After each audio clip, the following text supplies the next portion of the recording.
ትንቢተ ኢሳይያስ ምዕራፍ 53 የሰማነውን ነገር ማን አምኗል? የእግዚአብሔርስ ክንድ ለማን ተገልጧል?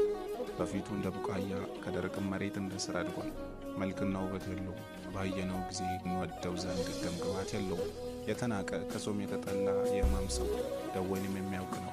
ሰውም ፊቱ እንደሚሰውርበት የተናቀ ነው፣ እኛም አላከበርነው። በእውነት ደዌያችንን ተቀበለ፣ ሕመማችንም ተሸክሟል። እኛ ግን እንደተመታ በእግዚአብሔርም እንደተቀሰፈ እንደተቸገረም ቆጠርነው። እርሱ ግን ስለ መተላለፋችን ቆሰለ፣ ስለ በደላችንም ደቀቀ። የደህንነታችንን ተግሣጽ በእርሱ ላይ ነበረ፣ በእርሱም ቁስል እኛ ተፈወስን። እኛ ሁላችን እንደ በጎች ተቅበዝብዘን ጠፋን፣ ከእኛ እያንዳንዱ ወደ ገዛ መንገዱ አዘነበለ።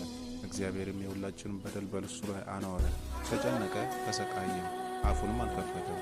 ለመታረድ እንደሚነዳ ጠቦት በሸላቾቹም ፊት ዝም እንደሚል በግ እንዲሁ አፉን አልከፈተም።